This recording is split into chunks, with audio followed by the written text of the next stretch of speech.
Ladies and gentlemen, please meet Christian Chapman, formerly known as CoachedByChristian, who is the person that had the misfortune of coaching me for the longest time. I think we lasted about 2 years. I don't work well with any coach because I ask too many questions and have a lot of doubt, and I knew Christian was the perfect coach for me because of that, because his people skills and his ability to get people to do what they need to do is insane, as is his level of service that he provides. Back then, I think he used to work with about 100 clients, and his response time was near instant, and I guarantee it wasn't because I was his favorite.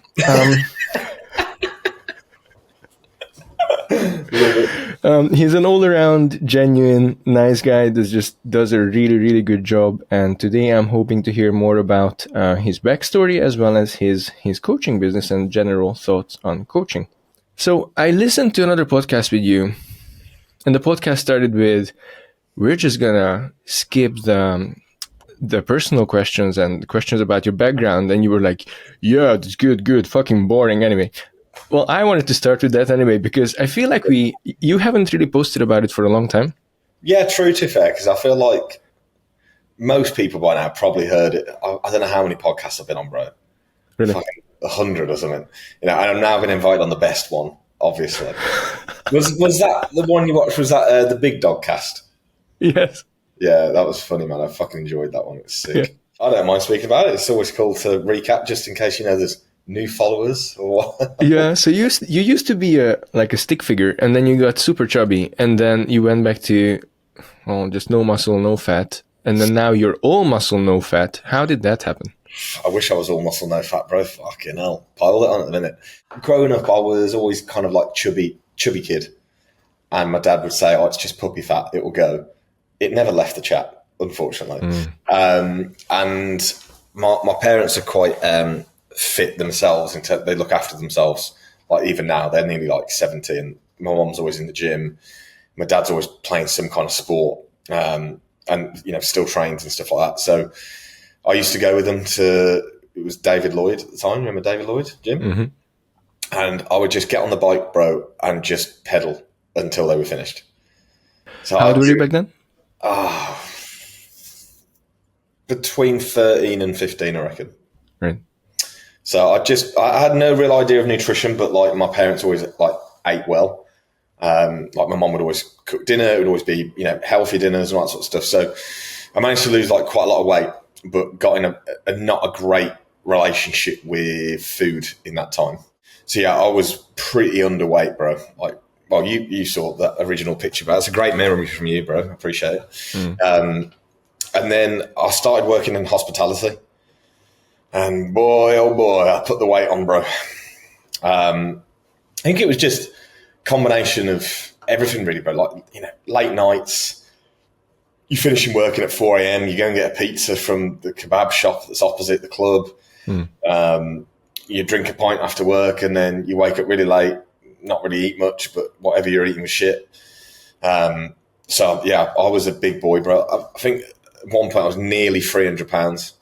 Damn. And how tall are you, by the way? I've been trying to gauge it by pictures for like the last 5 years. How tall do you think I am? 180. 6 foot. 6 foot. I'm 5'11". Okay. Gained loads of weight. And I was always kind of like into bodybuilding. Like I liked bodybuilding. I would always watch Jay Cutler and, all that sort of stuff. I had an unhealthy obsession with Jay Cutler, I think, bro. I've watched all of his YouTube videos, bro, probably about 10 times. I kind of started training. I'd always be that kind of like, I'd do a month on and then 6 months off the gym. I couldn't get consistent with it whatsoever. And then I started training at kind of like a couple of bodybuilder type gyms. And I was working in bars at the time still. And I was running a place in a town called Stafford. And, I'd be on the door a lot with the doorman. I wasn't a doorman, but I was just running the place. I was just managing outside the queue, blah, blah, blah, blah. Anytime like you throw someone out, they're always going to shout an insult. And the first thing that would always come to someone's head was it would be something to do with my weight, bro. Right. So you're a fat bastard, or you fat bearded prick, or something like that. That was actually an insult that I got before. And I thought, you know what, man, I'm sick of being called fat, man. Like, it's just pissing me off. and there was a guy in the gym, and I'd got into lifting at this point, but I was just bulk, bro. I was just like perma bulk 3,000. And there was a guy in there, I remember him like to this day, bro, Adam Thacker, and the guy was like a freak, like 250 pounds lean all year round, like just a fucking unit. And he was a really nice guy. And I said, look, bro, can you help me out? Like, just do me like a diet plan, training, whatever. I think it was just a diet plan, to be fair. I said, I want to do like a photo shoot or something. And fucking hell, it was savage, bro. And I'm so glad I learned like that, because it was like, you can't have squash in your water. It's plain water only. You know, there was like no salt. There was no cigarettes. Why are you grateful to have learned like that? Because I learned the hard way and I did it. So any diet after that was fucking easy. When I realised, you can probably drink squash and you can probably have some sugar-free ketchup. But it was, bro, 4 meals of the day were turkey and sweet potato. Yeah, first meal, egg whites and oats. Just no salt. Bro. Yeah, no salt. Proper bro, which I loved it, man, because it worked. But I probably developed a little bit of a worse relationship with food, because he was like, yeah, have a cheap meal on it every Saturday. And they just became fucking cheap days, mate, by the end of it. So, yeah, that wasn't ideal. But I got in shape for the amount of muscle mass I had. I wasn't peeled, but, I had abs, which was the first time ever in my life. And then I just started taking bodybuilding more seriously and just started learning everything I could about it, because I'm that kind of person, bro. If I'm going to get into something, I have to go full send. Like I want to be the best at it. Obviously, with bodybuilding, your genetics kind of determine how far you're going to take it. I realised pretty quickly not very far, which is fine. I'm all good with that. And then started being coached by Joe Jeffrey for 4 years. So when you finished the first cut, was that picture of you doing the double bicep before gaining the 60 pounds in 6 years or something? Oh, I'm trying to think. You still had like 4 pieces of hair remaining or something. Thanks, bro. Appreciate it. I wouldn't even be able to find pictures from that. I probably could. 2 seconds. I was small, bro. AKA my goal. That's you. Yeah, that was my first diet. My first. Shut up. Yeah. Oh, look at that. That's. Are you serious? That's worse, man. But your shoulders and arms are massive. No, they weren't, bro. Wow. They're probably edited, to be fair. So what was your weight back then? About 165 pounds. Right. Yeah. Lightweight. Okay. And then the competing came along and all that sort of stuff. So then you started with Joe Jeffrey, and then you ended up competing. Correct. Yeah. Right. Yeah. What weight are you sitting at right now? What am I right now? About 245. Damn, crazy. Yeah. Well, at my lightest, bro, when I'd lost all that weight when I was young, I was like 115 pounds or something. Right. Fucking bad, that, bro. That's crazy. Yeah. I was underweight, bro. Put it that way.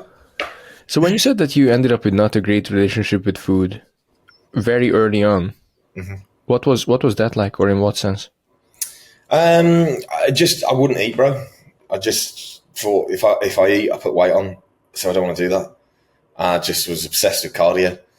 I was just desperate to lose weight. Like, I was just desperate, and I'll do anything, bro, to get a desired result that I'm after with anything in life normally.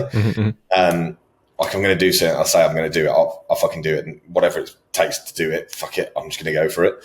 Look, I didn't know anything back then. I didn't know about nutrition, really, and I just thought, well, if I don't eat, I'm guaranteed weight loss. You know what I mean? And that put me in a pretty bad spot. How did you come out of that? When I look at it now, bro, I probably have the healthiest relationship with food known to man. Like, if you said get a Five Guys night right now, I'd be like, yeah, fucking sweet, let's get one in. Do you know what I mean? Like, just whereas, I feel like, bro, it's just practice over years. Like, and if I look back to my I hate using this word, journey with bodybuilding, it's like it just progressively got better over the years, because I think obviously maturing helps, but I think also me being a coach and seeing people's eating disorders, it will happen, and bad relationships with food and stuff like that. Like, I don't know, I feel like it gets you out of that hole quicker. When you're seeing it all the time, you think, oh shit, man, that's a really bad spot to be in. Oh shit, am I in that spot? Oh yeah, probably do something about that. And I think Joe helped a lot, because he was just so like chill with me. Like, it wasn't like a big deal. And before I started with Joe, I just wanted to stay like lean all the time. Like, I'd have shredded glutes for holidays. I'm just like, that's fucking, when I look back now, like literally pointless. And then go on holiday and smash like 10,000 calories a day. Great relationship with food. That's that's the chubby kid, right? Yeah. So when I first started with him, he sent me my food, and I was like, man, that's like a lot more than what I'm eating right now. And I messaged him and said, bro, like, are you sure? Like, you know, feel a bit on edge about it, feel a bit nervous. Like, I don't want to get really fat. Did it for the first week and lost weight. And I was like, oh, right. I've probably been chronically under-eating for a long time. And I just think, you know, me and Joe would go out for food, and I could see how he was around food. And I was just like, oh man, he's so relaxed. Like, you know what it's like, bro? Like, when you're food focused and, you know, your relationship with food's not great, you're checking the menu before you go, you're picking out what you're going to order, you over order, all that sort of stuff. And I genuinely think it's just a time thing, bro, and a maturity thing. Like, I don't feel like if I ever like got peeled again, I'd have an issue with food. Like, touch wood. Like, even now, but like, my diet is so fucking bland, man. Like, I just eat to function, really, and just to stay awake at my desk. I'm like, right, I should probably eat. Do you know what I mean? And it's the same. I just rotate the same meals. Where I used to be, you know, oh, I'd love to smash a cookie dealer and Ben and Jerry's. Bro, I can't remember last time I had ice cream, man. Like, oh, that's sad. Yeah, but I'm just so unbothered by food now, and like, but that has also took years to get to that. Do you know what I mean? I think, look, anyone that gets into this kind of sport, lifestyle, whatever, there is going to be some sort of relationship that builds with food, whether that's good or bad, because your day revolves around getting your meals in. Yeah. You know what I mean? You're constantly thinking about food. When's the next meal? And if you've fucking done a show, everything's heightened. Yeah. So, yeah. How can you help clients develop a better relationship with food? I think, again, it comes down to how you handle it when it happens.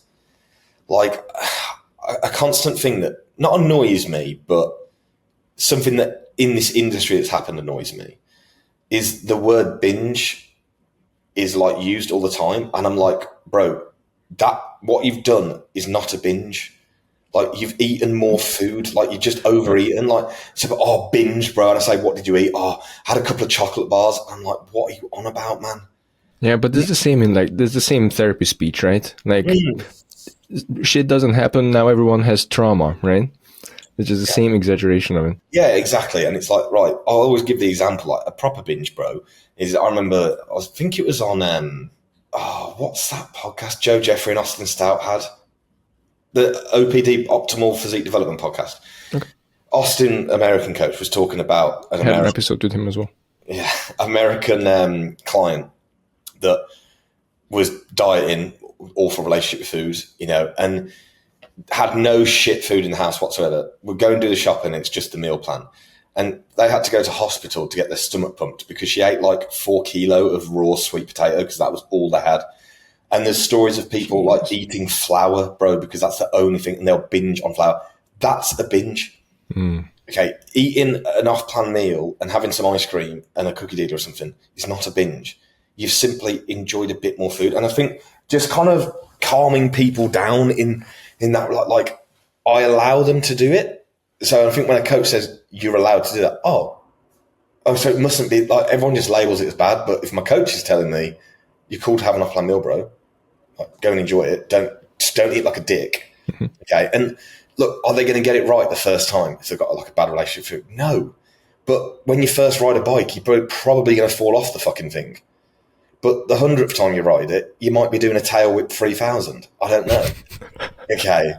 But it's the same in anything in life. Okay. Like when people say, I'm not going to have an off-plan meal now for 6 months. And I'm like, right, that's probably a bad idea, mate. Because firstly, even if you make the 6 months, which would be a surprise if you did, okay, you're going to get to the end of the 6 months and you're going to eat the entire restaurant. Okay. Put it in every single week. Obviously, depending on your goals, if they're prepping, obviously not. You know, if you're in a gaining phase or you're just in a casual diet, you can have an off-plan meal every week. It's fine. You know, and the more you do it, the better you get at it. Very simple. So when you started coaching people, did you pivot into it from, was it like car sales? Was it? Yeah. So I'm pretty sure that's what I was doing at the time when I first took on some clients. Like when I lost a lot of weight for that first photo shoot, I was in like, I wasn't in hospitality at the time. I was doing like business to business sales for alcohol, essentially. So I was a sales rep across the country, trying to get certain alcohol brands into certain bars and stuff like that. So there was a lot of time on the road. And obviously, bro, when you document something on Instagram, but especially back then, because no one really was, you know, the thing is, I'd built up quite a large following from cars and stuff. So I had like 10,000 followers, bro, like fucking 15 years ago or something. Oh, wow. Yeah, fucking, it's annoying that it's only doubled since then, but you know, whatever. I lost so many followers, bro, when I started posting physique stuff, because obviously they weren't there for that, but that was cool. Because some people would see it and be like, oh, bro, I was kind of I'm in that start position that you're in right now. Like, can you help me? And I was like, yeah, man, I'll fucking help you. That's sweet. And I didn't charge them. I was just being like, yeah, man, like that'd be cool. I'll help you lose some weight. And obviously, did you put them on the same sweet potato turkey, no salt sweet diet? potato, turkey, plain water. But I was kind of getting used to just working with people then. And then it just got, you know, it gradually got a bit busier, but I never really saw it as like a viable thing for me to be doing. Because I don't know, I just wasn't thinking like that. Like, it was at the time, bro, when like online coaches were becoming more popular, and I just hated it. I was just like, oh, another fucking online coach and all sorts of stuff. Bro, I was on a podcast. It must have been like 6 or 7 years ago with AJ Morris. Don't look for that podcast. I'm so young, bro. So bad. And he said, oh, would you ever coach people full time? I was like, absolutely not. Never going to be an online coach. Nah, fucking gay, bro. And all sorts of shit. You were on this podcast before you were even a coach? Yeah. Wow. We used to chat like a lot. Me and AJ have been friends for years, man. I went on his podcast because I was posting a lot about bodybuilding and food and everything at that time. So, yeah, I started helping people. And then when I was in car sales, I was averaging like 20 clients on the side of that. We was just, it was WhatsApp response. It was written out stuff, written out diet, written out training, like, nothing fancy whatsoever. And then when I started working with Joe and I saw a Loom video feedback, I was like, what the fuck? Next level. I saw his Google Sheets and I was like, shit, I need to get on this, man. Like, this is really cool. So I did some Google Sheets and stuff like that. And I didn't understand how to do it wasn't Loom at the time. It was Screencast-O-Matic. Yes. I remember. Old school, bro. I'm going to put a story on that tonight saying you haven't been in this industry long enough. You don't know what Screencast-O-Matic is. And I remember when lockdown hit and I had like 25 paying clients. And I'd said to myself at the start of that year, I'm going to leave this job. Like, I can't do this job anymore. I fucking hated it at that point. And I think it's because I was seeing myself get busier with coaching. It just made me hate being there even more. And then lockdown happened and I thought, oh, shit, fucking hell, this is... Because my plan was to get to 50 clients while having a job. And when I think back on that now, fucking hell. Bro, when I got to 50 clients with no job, I was shitting myself. Like, I can't handle this. Oh, my God. And... So I think in the first week, I lost one client and gained like 11. So in the first week, because bro, I was putting so much shit on Instagram every day. And look, everyone was bored at home. So everyone was seeing it. Yeah, you didn't have a freak out period when COVID started. You were just like straight away pivoted, went into posting more. Yeah. Nice. And I was doing a diet for a photo shoot at the time, which I continued. And I got peeled for it. And I think so many people were like invested in it, bro. Like, fucking hell, you're doing this in lockdown. And I was like, yeah, man, fuck it. Like, nothing better to do. Like, I literally had nothing to do, bro. Do you see a big correlation between coaches documenting their journey and having a higher inquiry number as well? Yeah. It's so annoying. Yeah, it annoys me. I'm so glad I've got to a point where I don't need to do that because, man, like I have that drive in me to do it and stuff, but my work capacity now is so much higher than it was when I was in shape that it was so easy to get in shape. And now, bro, like my recovery is so bad, like just awful, because I don't realize I'm doing a lot of work because I'm used to it, but my body realizes it. Mm-hmm. And everything, my injuries are so much more apparent all the time. My appetite's not that great anymore. I constantly have niggles. I'm constantly knackered. And I think, look, over the years, I've very quickly realized I'm a lot better coach than I am a bodybuilder. And when all of your clients look better than you do, fucking hell, I'd rather put more time and effort into that. Mm-hmm. Sometimes slightly depressing when you've got a 21-year-old and he's twice your size. Fucking hell. I'm like, what is this kid being eating? It's not a skill issue. No, it's not a skill issue, bro. It's a genetic issue. But yeah, I definitely think there's correlation in that, bro, for sure. Especially at the start. I think you have to do it, bro. Your body's your business card and stuff. I did a photo shoot with you in 2023, remember? Mm-hmm. Yeah, you were fucking healed, bro. Thank you. And yeah, clients left, right, and center. I wish it wasn't the case. Yeah, I think it's just that I hate the phrase walk the walk. Yeah, fuck me, been there, done it. But, you know, if you look at some of the top coaches, bro, now in the UK, they've all been there and done it, but they ain't doing it now. Do you know what I mean? I think, you know, Martin Winston's still in great shape, but he's in great shape all year round, doesn't even try. Do you know what I mean? Like Cal, you know, is big.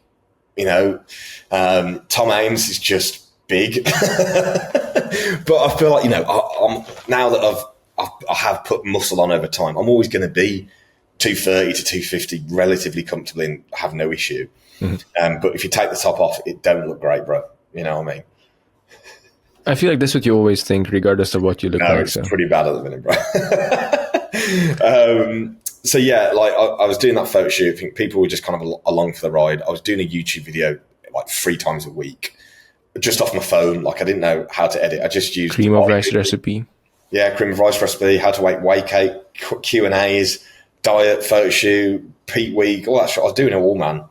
And I think by the time that I got called back into work, I had 85 clients. And wow. How many years later? No, so the start of lockdown until I was called back in was about 7 months. Okay. So pretty rapid growth. I remember, man, like every time I got a new inquiry, I was shitting myself like, fucking hell, I can't handle this. Oh my God, what the hell's going on? And now when I get an inquiry, I'm like, yeah, cool, sent, sorted. Right, he needs this. It's just skill over time, isn't it, bro? Yeah, I remember you posting your new joiners, your loom setup videos every day on stories. Still do it today, man. It works. You know, people are thinking, fucking hell, why is he getting more? He must be all right at what he does if he keeps getting clients. Do you know what I mean? Yeah, man, I remember when they called me to go back into work and they didn't know what I was doing. And I was like, yeah, I'll see you there. Can't wait to come back. Put the phone down and my heart, bro, was in my arse. I felt so ill. Like, I just thought, it's not going to work, all this sort of stuff. And I remember I went in a day before they told me to come back because they were like phasing people in, bringing people back. And I just pulled up outside and rang my boss saying like, oh, can you come outside? I didn't want to go in. Like, I was so nervous. I was like, can you just come outside to the car? And I was like, I got something to tell you. And I didn't say anything. And he was just like, you're leaving, aren't you? I was like, yeah. And he was like, fucking fair play, man. Man, I drove home. I was out of breath. Like, I was like hyperventilating, bro. I couldn't believe I'd done it. I feel like you're a little bit of a people pleaser. Yeah, I am. Am I wrong? 100%. What's meant to say that? I mean, why else would you be so upset about resigning? I just, no, I think I was more nervous, bro, about I've took the leap now. Yes, I've got 85 clients and stuff like that, but my thought process was 84 are going to leave tomorrow. Yeah, and I still think like that, bro. I still think fucking everyone's going to leave tomorrow. What the fuck's going on? Still think like that today, bro. But I think that's what keeps me pushing forward with it because I don't ever want to not do this. Like, I love doing it. I know that you did some therapy, right? Yeah, I've done it a fair few Did you? times. I'm imagining that you would have tried addressing your work life relationship with it as well, or no? No, No? no, because I'm fairly positive with my work, bro. Like, I don't see an issue with. How? It's so much. Yeah, it is, and a lot of the time, when sometimes it's a bad day in the office, aka everyone's got an issue. You know what I mean? And that does take it out of you, but I just feel like I can switch off to it pretty well now. It's like, right, I've done the check-in. Until they respond, I don't need to think about it yet. You know what I mean? So you didn't learn that switching off from via doing therapy? I think I've just got better over the years. Of just been like, I think when you burn out so many times, you kind of force yourself to have to learn how to switch off, Right. which I can definitely do now. But I know the difference between needing to switch off and wanting to switch off. You know what I mean? Like, there's a fine line. I now don't really get to a point where I need to. I just have points where I want to, and that keeps me in check, if that makes sense. Mm-hmm. I left my job 4.5 years ago now, coming up to 5 years this year. How many clients now? To be fair, bro, I've pulled numbers down. I'd got up to one point at 151 was my max. No, Jesus. And it was a lot. Now, the reason why I've pulled it back was not because I couldn't handle the workload, because I was still done, bro. All check-ins done by 11 a.m., 12 a.m., 12 p.m. afternoon. And I still had a life, but as the coaching brand has grown and all that sort of stuff, the level of inquiry is much higher, and those people require more attention. Level being higher, you mean like bodybuilders, right? Yes. Not number, just level. Yeah, just level. So, as an example, my first client competes this year in 3.5 weeks, which is the earliest I've had anyone compete ever, I think. And at the moment, I've got 7 people that are checking in every single day, and over 60 people on stage this year. So towards the back end of the year, bro, it's going to be 20 plus people, potentially 30 people competing round about the same time, and they're going to be checking in every single day. I just feel like I don't need that many now. Do you know what I mean? I still float between like 120, 125, but I can do that with my eyes shut. I'm efficient. I wake up the same time every day. I try and finish by the same time every day. I know who's checking in every single day. Just I'm on it. Mm-hmm. Yeah, so that's, to be honest, 120 is a number that's not surprising when it comes to other coaches, because they just do a shit job. Whereas you, with your response time, it's actually shocking. Just live on my phone, which I don't mind, because I get a kick out of providing a good service. Yeah. Did you stop doing Saturday, Sunday WhatsApp? No, so I don't do any physical check-ins on a weekend. Okay. Obviously, if someone's checking in daily who's on prep, they're still checking in Saturday and Sunday, but it's just WhatsApp response. I do have no contact hours on a Sunday, but no one really pays any attention to it, so I just still reply. Me included. Yeah, sorry. Yeah. No, it's all good, bro. Everyone does it like, I forgot, bro, and I'm thinking, fucking hell, bro. Yeah. So 120-ish clients for yourself, and then within the whole business, because you have now how many trainers working with you? So me and Tim are owners of Physiquepro. Like co-owners at the same level? Yeah. We started something together instead. Right. Tim's got about 90 clients, something around that. Ben's got around 45, 50. Nick's got about 25. So it's adding up for sure. But I think Tim's pretty happy where he's got. I'd say Tim's clientele is 90% competitor. So it's a lot of competitors to be looking after. Ben's a mixture of both. Nick's a mixture of both. What made you start something with someone else? Why would you share when you were dominating by yourself? Well, the first one we did, which was Team Coached by Christian, which was me, Tim, and Tom at the start, which was probably just over 2 years ago now. People were asking me for a year, probably plus, bro, being like, when are you going to get coached on board? And it was because that's what everyone was doing. And I was just like, when are you going to get what? Coaches on board. Oh, great. To start a team. Because everyone was kind of doing it at the time. And I was just like, I don't feel like I need to do that. And I don't know, just something just clicked. I thought, yeah, I want to build like a team, like a brand or whatever.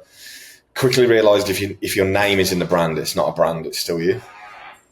And so that kind of took us to the end of Coached by Christian. And me and Tim wanted to do so on our own anyway. And something a bit more professional. You know, we want the high level athletes. We want the people that are trying to turn pro. We want the pros, what sort of stuff. So we just kind of changed that kind of angle of marketing or whatever you want to call it towards that, and then got some coaches on board. There's a few other things coming this year as well. We're about to actually announce a photo shoot, but it's more like a prep scenario. So we want like, you know, serious people coming on board. We're thinking about potentially doing a forum, and that's the first time we've mentioned it on air, bro. So wow, exclusive information. And we're wanting to bring on a posing coach as well for this year, but no more coaches. I feel like with 4 of us now, we're sweet. Do you still have Jam Pop clients as well? Yeah, man. And most of my Jam Pop clients have just been with me like a long time now. And bro, I get a large amount of satisfaction from Jam Pop still. I feel like it's just really rewarding. Like, you know, most people, bro, that are competing are robots. So check-ins tend to be quite dull because, yeah, man, you've done what you're meant to do and your weight came down. Cool. You know, let's add this drug in. Let's go. It's quite, I don't want to say it's not easy, but there's no normally real like issues for me to sort. Whereas with a lifestyle guy, if you can get them out of a hole that they're in or obesity or bad relationships with food and stuff like that, that's like so rewarding. Like I can always think back to Mr. OPH, Mr. Off. Do you remember him? Yep. You know, came to me at 400 pounds and we got him down to 220 pounds. You know, that's pretty life changing. I always bring that one up. Like still to this day, like that's one of the best things I think I've ever done for fucking anyone. You know, it was great. So yeah, still do a few Gem Pops, bro. Yeah, you're not going to change competitive bodybuilders' lives, really? Not really, no. What are the best and worst things about coaching each of those groups? Oh, best thing is just, for me, seeing someone hit their goal and they're very grateful for that. What I don't like about both kinds is ungratefulness. Because, look, I see other people's coaching standards. And it's not to cuss anyone out. Everyone knows there's good coaches and bad coaches. It's literally the same in any single industry. There's good people at it, there's bad people at it. And I know how much effort I put into everyone. And when someone's not grateful for that, it does piss me off. Not as much as it used to. I'm just kind of like, oh yeah, whatever. It's just that's just how that person is, and that's okay. But then when they go to someone else, I'm thinking, fuck me, good luck, mate, because you're not going to enjoy that. All I need, bro, is just someone to be like, yeah, man, thanks. Like, this is sick. You know, that's sweet with me. Or just like, again, same with anything in life. Like, people just are rude. You know, you send a check and response, you get no reply. You get questions, it's not a, hey, bro, you good? Just got a question for you. It's a question, we're not spoke for 6 days. And it's just like, okay, man. Excuse me, that's me as well. I'm Eastern European and I'm trying to keep communication efficient. True. Is that why you hated me for 2 years? Bro, I'm kidding. You know that, bro. Okay. But look, everyone's different. People don't think like that. Do you know what I mean? And I don't ever bring it up. I go, bro, next time you mess with me, you fucking say, how are you, bro? I don't ever bring it up. I might say something sarcastic. I'm like, yeah, bro, all good, bro. How are you? But it's just, look, you know, when you've worked with fucking 1,000 people, bro, people's personalities are different. Do you know what I mean? So it's fine. I let it fly over my head. So these are not advantages or disadvantages of any of those groups. Like, what do you enjoy about competitors? What do you enjoy more about Jam Pop and vice versa? With competitors, what do I enjoy more? I mean, it's pretty satisfying getting someone fucking peeled. That's pretty satisfying because you think, fuck, he looks like that, and I coached him. That's sick. Gen Pop, I think they're the more grateful people. Do you know what I mean? It's like, oh, bro, can't believe you got me here, man.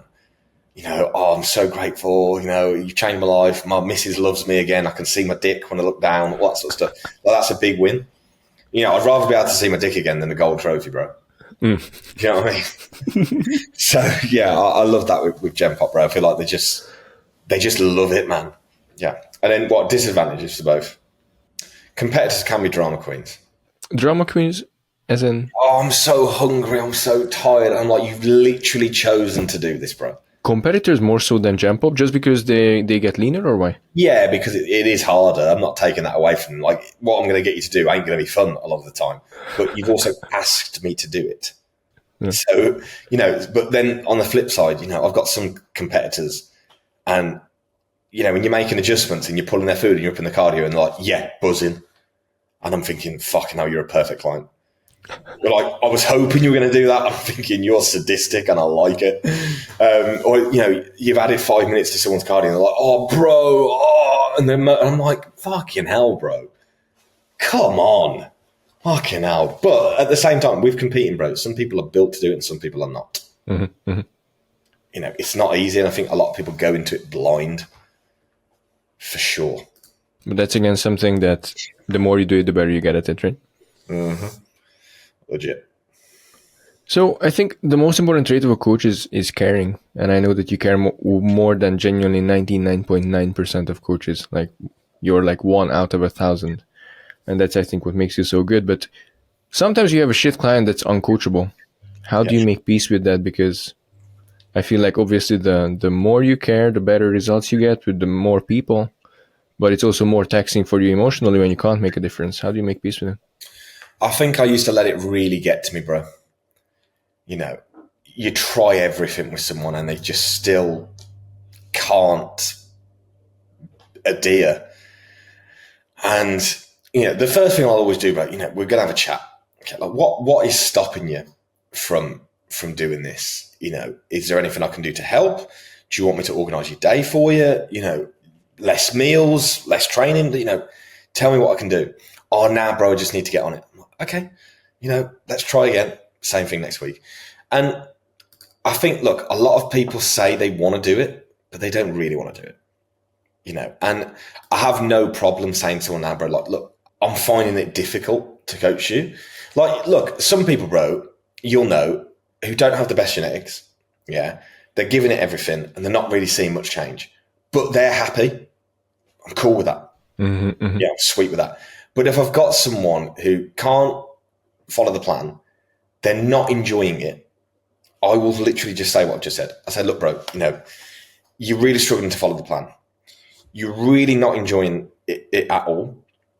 We're trying to find ways to get around this, and we seem to have exhausted every option and avenue, and we still can't find a way. Like, I would ask yourself, like, do you actually really want to do it or not? Like, it's that simple. And please know that you don't have to do it. Like, I'm not sat here with a gun to your head. You inquired, you wanted to do it. I think you should have a think on that. And that's either going to go one or two ways. They're either going to get their act together or they're going to leave. Mm-hmm. And that's fine. Whichever one is absolutely fine. And I think sometimes you're doing them a favor. And, bro, sometimes it might be just me and they just don't get it from me, but they might get it from someone else. I doubt it, because what I'm asking anyone to do is not rocket science, and it's technically not difficult. Mentally, yeah, it can be difficult. If you've got someone who's 35, bro, and they're really overweight, it's took them 35 years to get there. It's not coming off in 35 days. And I think a lot of people go into it thinking, I'm going to lose so much so quick. And they might lose loads in that 35 days, but they don't look that much different because they're 400 pounds. Mm-hmm. It's a lifelong decision, not a fucking 5-minute decision, to change your habits and stuff like that. So I think I'm more at ease now, bro. I used to proper beat myself up. I can't get this person to do it. What's wrong with me? Why can't I? Whereas now I realise bro, not everyone is coachable, and that's okay. Yeah, but they might be coachable by someone else. Again, I doubt it.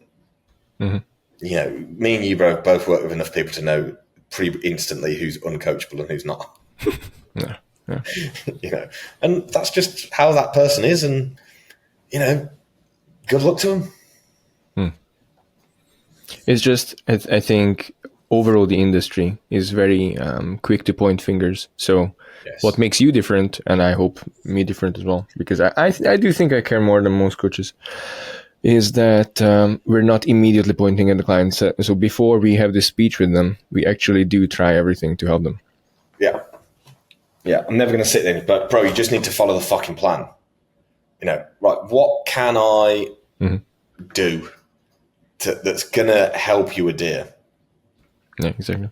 What is your end goal with the business as well as with coaching, if we can separate the two? I don't know, bro. Like, I just want it to be better every year. I want the standard of client to get better. I want the results to get better. I want it to be more results. I want there to be more pro cards. I want there to be more wins, more top threes, whatever. And I just feel like that's progress. It's progressively overloading the coaching business, as if we want to put a bodybuilding term on it. I don't see at any point in the future at the moment of me not doing it. I love waking up every day and this is what I do. I think it's really cool. I don't really see that level of satisfaction from anything else that's in my mind right now. That will obviously change over the years. In 12 years, I'm going to be 45. Am I still going to be coaching people? I don't know, but I don't know what the next plan is. And I also don't like thinking like that. I like living in the present. A lot of, my accountants or my dad, what's the exit plan stuff? I'm like, I don't know, but I'll figure it out when it's there. Whether that's, buying some commercial property and doing sunbed shops or gyms, or I don't know. I don't know what it's going to look like, but I know when I get there, I'll have an idea. Selling cars, maybe, but for myself. That'd be cool. And in terms of employees or the size of the business, do you have any sort of goal there? We need to walk before we can run. Okay. I think slow, steady growth is better than throwing everything at the wall and it not working, and rushing to do it. And I've seen with some potential, like other coach managers, when they bring everyone on board, and it's like you don't know who is who, and everyone's mediocrely busy. I don't want that. I want our boys fucking really busy, to a point where it's like, fucking hell, we probably need another coach at this point. Jesus. The whole idea with Physiquepro is not like for us to have the most amount of clients and stuff like that. It's just to be recognized as a really good coaching brand that people want to be part of, like a community. Just to eat Callum's lunch. Yes. So when you talk about bringing on new trainers or new coaches, what's the biggest green and biggest red flags when it comes to hiring? I like people that have either worked with me or Tim in terms of being coached by us, because they know what we expect for a start. I would say you cannot trust anyone, because some people will pull the fucking wool over your eyes in front of you, unfortunately. But shit happens and you fucking move on and you crack on with other people. Red flags. If I invite you on to have a meeting with you and you're late, you're already gone. That would fucking piss me off. Or I send you a message and you reply to me tomorrow. No. That just doesn't sit well with me, bro. Because I'm thinking, if they're being like that with me and they're thinking about joining me, what are they like with clients? Especially in the hiring process, yeah. Yeah, they send a screenshot of a chat from WhatsApp and I can see 400 unread fucking WhatsApps. You're off the team. Like, that's a red flag, bro. Like, just punctuality and respect for a start. Green flags, someone that just fucking loves it. Mm-hmm. Someone that fucking loves it. They work hard. You can tell that they work hard. They're on time. They're punctual. They want to do things that you ask them, even if it might not be the nicest fucking job that I'm getting you to do. Yeah, boss, cool. When do you need it by? I can do it now. I know at some point, bro, and I've never asked Tim to do that, but when he first started with me and it was team coached by Christian, so he was, second in command, if I said to him, bro, can you just hit me with a training plan I need for this client? He'd do it and he'd be buzzing to do it. Yeah. I would never ask that of him because I don't need him to do that because I'm too anal with my own stuff. But, Tim would do the photo shoot challenges and he didn't really want to do them, but he did them. And he did them to the best of his ability and created some fucking great results and people loved it. great. Just the willingness to work. I think a lot of people think they work hard, bro, until they work hard. And it's like, oh, right, this is hard work. Okay, I get it now. I get it. Yeah, and that was level 1 of hardworking, and there are many levels beyond that.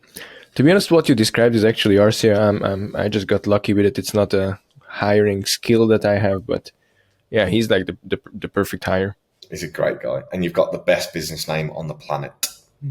It's gone. What? Hot Factory is gone. Why? So it wasn't only repelling women; it was also repelling. It was also repelling half of my actual target audience. Because there are these like higher level business guys that take themselves a little bit more seriously, and they didn't want to like associate with it. And that was a problem. I saw that when you were working for someone, you sort of lost your voice/identity on Instagram. Physique Collective. Yeah, I didn't want to name them. Yeah, that's fine. They know that because I said it. Okay. I did lose myself in that. Yeah, how are you with that now that the business is larger? It's more serious as well. Like your Instagram changed a lot. I see less of you and more of like professional stuff. My story is still a lot of me. Okay. I know I need to do it more, bro, because that is a lot of the time what attracts the clients. And sometimes, bro, and look, I've been going through a bit of personal shit recently. Like the last thing I want to do is show my face on Instagram. Mm-hmm. You just get in a bit of a negative mindset with it and just think, well, the easy thing to do is post clients because there's fucking loads of them. But posting clients doesn't just get you clients. It's a voice and a personality, and it, bro. Like you wouldn't have come to me if you didn't like me. Well, to be honest, back then you were flipping the ratio so much that you didn't talk about anything training and nutrition or client related. You were just doing personal stuff and you're documenting your own journey. And I was like, this guy, I have no clue if he's competent at the work itself, but I actually like him. So I signed up, and then you turn out to be somewhat competent, actually. Thank you, man. Appreciate it. Now, I know I need to put the voice back out there more. I'm getting it back, bro. I feel like the last couple of days, especially my story and stuff. I'll be real, mate. Like posting on the feed, I fucking hate doing content. I really don't enjoy it. Really do not enjoy it, bro. You have so much authority in the space now. I think this sarcastic type of content is really fitting you. You're so good at it. Just two of them come to mind immediately. One when you're like shouting in your car. Yeah. And the other one is when you're running around in the room pretending to talk to yourself.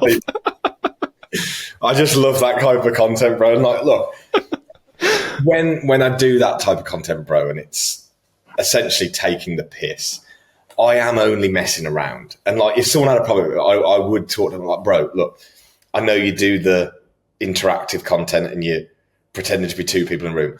Like, I will watch those because I find it funny, but I also find it slightly cringe. Yeah, of course. And I know everyone is also thinking the same. So I normally, when I'm taking the piss, bro, I'm just saying what other people are thinking.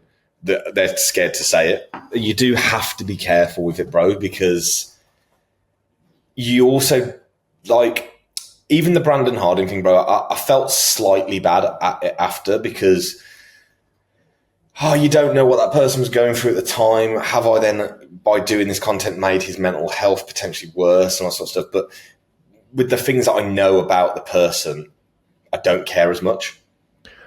I don't know. Like, you can't be feeling that bad if you have time to set up your tripod in the car and start yelling and I don't know. And laying out your off-plan shit that you've eaten all in a row in the back seat of your car and taking a picture of it. Like, come on, bro. Like, unfortunately, that's just the way that person is. But you do have to be careful these days, bro. Just because, look, if someone takes that piss out of me, I'll laugh.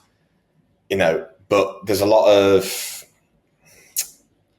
Trying to think of the right word here. Cyberbullying. No. I was going to say the people on the receiving end of it. I don't want to say the word because it's probably not politically correct, but snowflakes that can't take a joke. Look, there's so much fucking shit out on Instagram that you can take the piss out of. Probably 10 different things a day. But I don't want my content to just be me taking the piss out of people every day. Fair. Like the one yesterday with the blueprint. DM me the word blueprint. Oh, you missed that one, bro. That was class. Oh, I have to watch it because these ones I watch on repeat. They're so good. It was just me taking the piss out of people that like, you know, when it's like, DM me the word something and you'll receive X. And people are just making these words up now, bro. It's like, DM me the word blueprint. And I'm like, bro, like you're just getting people in shape. A blueprint. That's for houses, mate. What are you on about? Like, just trying to make anything sound sexy. Proprietary method of calorie deficit. Yeah. DM me for my free fat loss ebook, and the ebook just says go in a calorie deficit. Arsia asked me to ask this question. Quote, why was David your most unbearable client? Ask him to drop some tea. Bro, look, you were not an unbearable client at all. I'm going to pull up our chat now to remind myself, because we haven't worked together. Oh, can I see older messages? Hold on. Yeah, old messages don't even load on the computer anymore. It's so old. Yeah, hold on. I'll get it on my phone though. We last worked together 9th of June 2023. I thought it was longer than that, bro. You've been gone for a long time. Mm-hmm. The constantly not thinking you're lean would piss me off. Did it? I'm like, bro, you're fucking shredded, man. Shut the fuck up. I felt fat. Yeah, I know. You wouldn't listen to me. No, actually, what's worse? 23rd of June, no check-in today, bro. I'm sorry. Sorry, have a good weekend. Does it make you angry? No, of course it doesn't make me angry, bro. Fucking hell. 16th of June. Hey, bro, I have zero structure in my life at the moment. I dieted through my birthday and then finally went on a holiday or something. And I wasn't doing anything there. 12 o'clock, 12th of June. Forgot to communicate. All good. Bit fatter, but all good. And I said, okay, bro, please keep up the communication up until check-in day. Need a bit more than what you've told me. Yeah. Didn't send me another message for 5 days. No, so that's an example of me trying to help. That message, how you read it just now versus how I read it in my head, very different. It's brilliant, bro. You're replying to some feedback here. No, thank you. Completely agree with everything. I wasn't just polite bullshitting when I said it was me miscommunicating what I wanted. Oh, bro. Like, look, I don't think I can look back on any client I worked with and thought, fucking hell, I hated working with that person. Because you learn something with working with everyone. I learned from you, people don't communicate very well. But that is a common trend, bro, with male clients. Especially, I think, when they're coaches, no? Yeah, the worst. Coaches are the worst people to work with. Because you set the standard for me on how to communicate with my own clients. So I'm immediate. I don't leave them on red or anything. But when you message me, I'm like, oh, no. Thanks, bro. So let's flip it on its head now. Why was Arsia unbearable? You obviously coached him for a much shorter time. Yes. But I remember one day he missed your check-in cutoff. And he was like, sorry, boss, I was with a girl. I think I let him off because of that. I think I was like, yeah, fair play, bro. No, you were like, do you think this is funny? That was really funny from outside to witness. I had it recently with a guy. He's a bit of a ladies' man, bless him. I won't drop it in him. I won't drop his name in because that would be harsh. But he was like 4 minutes late for his check-in and he was like, sorry, bro, I was banging a bird. And I went, I'm more important than the fucking bird, so make sure you check in on fucking time. And I waffled a lot of shit at him. No, Arsia, the only thing that, from what I can remember, is him always wanting to mini-cut. And I'm like, bro, you're 130 pounds. You don't need to mini-cut, for fuck's sake. Because I always like to remind people what they came to me for. And in his like short-term, long-term goals was be big. You know, and I'm like, yep. Cool. Well, we're not going to get big doing mini-cuts when you've been in a gaining phase for 2.5 minutes. Yeah. But that's just a mind. And I feel like before he left, we were getting somewhere with it. I was a little bit sad when he left, I'm not going to lie. And I don't really get and I don't get annoyed when people leave. I get sad sometimes with certain people because I saw him getting somewhere and it was clicking. And he's like, bro, I'm so strong in the gym. Bro, I'm eating all this food and I'm not gaining fat. And I'm like, yeah, I told you, man. Yeah, and he was getting somewhere. And he was like, hey, I'm going to go and travel the world with David. See you later. No, he was very happy with you. Which, look, the thing is, mate, like if you've got that opportunity to go and do that, fuck me, go and do it, man. There's more to life than being coached by me. You know what I mean? Just about. Sometimes. No, he was very happy with you and the progress, but then he had this period of life when he was traveling a lot and it was hard to sort of maintain any sort of structure. Yeah. Good kid, though. I also want to have it on recording. Yeah, exactly. That you did say before we started the recording that he's a great guy. Yeah, correct. Rapid fire questions. Yeah. A book everyone should read. I'll be honest, bro. I don't think I've ever read a book. I was wondering about that. Okay. I don't have the attention span for that. A tweet everyone should read. A what? A tweet. I'm kidding. A guilty pleasure other than the cookies and the cars. Guilty pleasure. 80s music. What music? 80s. 80s. Okay. I can go on to the last thing I listened to on here, and it was "Give It Up" by KC and the Sunshine Band.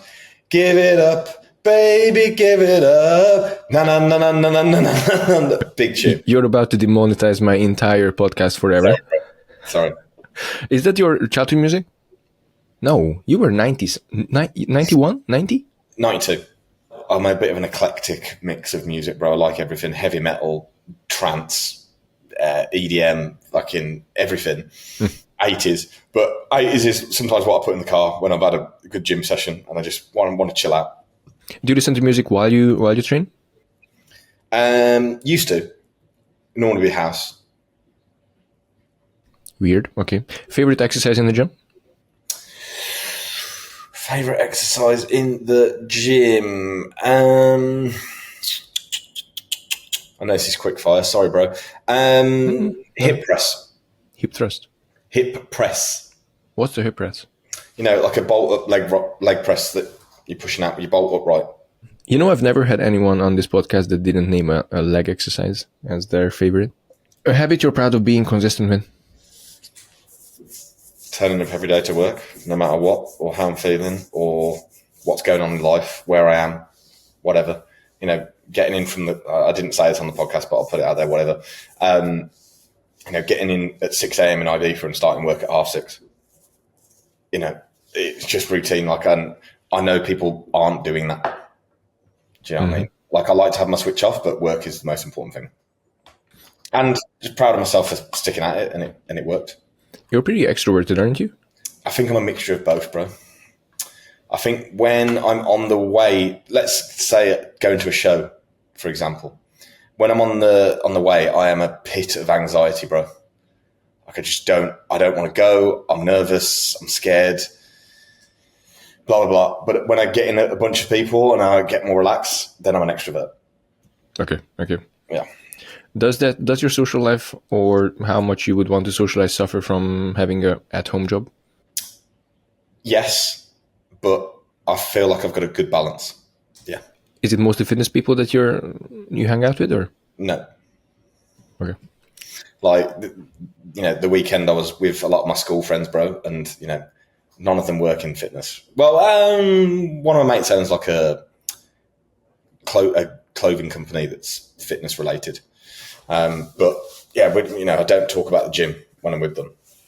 You know, talk about life and interesting things. Nice. A thing under 100 pounds that you cannot live without. Something under 100 pounds that I can't live without. Just don't say your vape. Oh my God. Unfortunately. A phone's not under 100 quid, is it, these days? I'm looking around my office, but can of Monster. I can't function without Monster, bro. Do you still have the mini fridge? Look at my item now, bro. Nice. What color? White. Didn't it get much worse? Like, there's no variety in flavors anymore. It's all just tropical shit. White will always be the GOAT. Like, something new will come out and you think, oh, this is better than white. And then you have white again. It's like, nothing's better than white. Yeah, fair. I had someone on the podcast who said they want to transform the definition of an online coach from away from someone with just a laptop and a white monster, and I found it really funny. Do you have a favorite quote? Throw as much shit at the wall until something sticks. Okay. There you go. I feel like that's your own quote. Yeah. I think it's my dad's quote, to be fair, bro. Okay. Favorite cuisine? Favorite cuisine? Italian. That's not a cuisine, that's pizza. No, whoa. Okay. So lame. Pizza, pasta, done. Okay. Burger and fries. American. American cuisine. Yeah. There we go. I love a Five Guys, bro. You know me. Yeah, I think I'll hang up here. Check out your video on Instagram and order Five Guys. Yes. Last one. A thought constantly on your mind nowadays. This could go with favorite quote as well. Everything will be okay in the end. If it's not okay, it's not the end yet. Oh. There we go. Okay. 2 birds, 1 stone. Nice. Okay. Thank you very much for coming on the podcast. Where can people find you? Christian Physiquepro on Instagram. Nice. Thank you. That's it. Thanks for having me, bro. Appreciate it.